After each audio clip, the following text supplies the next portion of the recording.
Esse terreno aqui tem um detalhe que pode aumentar e muito o custo de uma obra, e às vezes a pessoa só vai pensar sobre isso depois que já comprou. Aqui, por exemplo, se aquele desnível fosse um pouco maior, a gente ia ter um custo alto, com muro de arrimo, movimentação de terra. A casa que a gente construiu está aqui do lado, mas o terreno aqui do vizinho é bem parecido com o que estava antes. Vocês podem ver que o terreno ele começa um pouco plano e chega lá no final ele fica bem mais alto. E se ele fosse um pouquinho mais alto, pelas normas do condomínio, a gente teria que fazer um muro de arrimo, o que encareceria a nossa obra e talvez inviabilizasse. Mas eu vou mostrar para vocês a solução ali dentro que a gente conseguiu dar. No nosso caso, como esse desnível não ultrapassou o limite do condomínio, a gente conseguiu fazer essa solução do talude, que é deixar o morrinho, e para valorizar a casa, não deixar simplesmente assim, aqui a gente vai ter todo um trabalho de paisagismo para também melhorar esse muro e deixar essa casa mais atrativa. A solução foi o seguinte, subiu a casa também, lá na frente vocês podem ver que tem uma rampa, então ela tá a 1 metro, 1,5 m mais ou menos do nível da rua, então a gente conseguiu chegar quase no nível aqui do barranco, e aí essa parte a gente conseguiu deixar no talude e vai trabalhar o paisagismo. Foi uma ótima solução com baixo custo. Mas o desnível de um terreno é só um dos fatores que você tem que analisar antes de comprar, pensando tanto na venda quanto para construir a sua casa mesmo. Esse terreno aqui fica em Eusébio, no Ceará, que é uma região que vem crescendo muito na questão imobiliária e principalmente para condomínios fechados. Esse condomínio aqui foi um caso muito interessante, que é um condomínio boutique. Condomínio boutique é um condomínio mais exclusivo, com menos lotes, que as pessoas procuram para ter mais privacidade, mais conforto, mais tranquilidade. E como era uma casa para venda, a gente precisava analisar principalmente a localização, né? Esse condomínio aqui é o condomínio boutique, que estava começando a ter algumas casas serem construídas. A gente conseguiu pegar ele na fase perfeita de valorização, porque 10 meses depois da gente ter comprado, os terrenos aqui estão custando 200 mil a mais do que a gente pagou.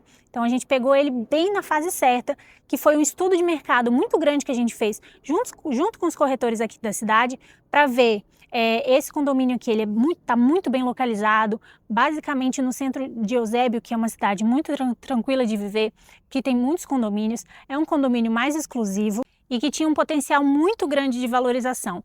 Eusébio, para quem não sabe, é a cidade de dormitório, basicamente, de Fortaleza. Muita gente está saindo de Fortaleza para vir morar aqui, buscando esses condomínios que eles possam ter mais qualidade de vida, criar os filhos tranquilamente nas ruas. Então, assim, esse condomínio foi um acerto muito grande depois de uma pesquisa grande com os corretores. Outra questão muito importante na hora de escolher o terreno é a posição solar.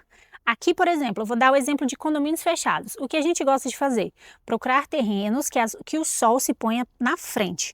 Porque na frente da casa, ninguém quer abrir muita janela, porque é a rua, não tem muro, todo mundo quer privacidade.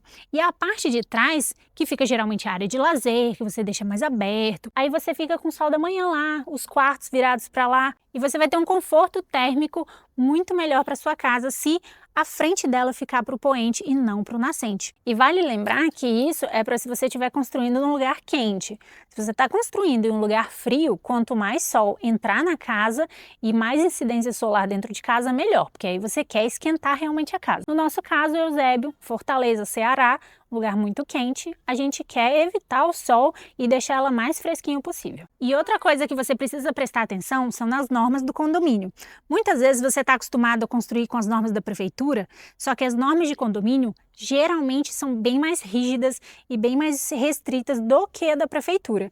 Então, pegue as normas do condomínio, analise a viabilidade, quantos metros quadrados você vai poder construir, qual que vai ser a sua área permeável, se vai valer a pena você fazer uma casa térrea ou então uma casa de andar, tudo isso influencia pelas normas do condomínio. E além disso tudo, você vai ter que analisar a viabilidade do seu empreendimento, da sua casa para venda. Qual padrão você vai ter que fazer, por quanto que você vai poder vender, como que está a média de valor de venda das casas em volta desse condomínio que você escolheu, como que está o mercado, se está aquecido ou não, para você entender qual é a melhor estratégia para aquele terreno e se ele vai servir para sua casa para venda ou não. Se você quiser saber mais, o Johan tem um curso para você incorporar fazendo casas para venda. Vou deixar o link aqui embaixo e também o QR Code na tela. Bom, e foi com base nesses e em vários outros fatores que a gente escolheu esse terreno aqui especificamente. Vocês podem acompanhar mais informações sobre a obra, sobre os custos totais nos vídeos que o Johan já fez e já tem aqui no canal. E no próximo vídeo eu vou mostrar o projeto dessa casa e todas as decisões que a gente tomou para que fosse o melhor aqui para o mercado.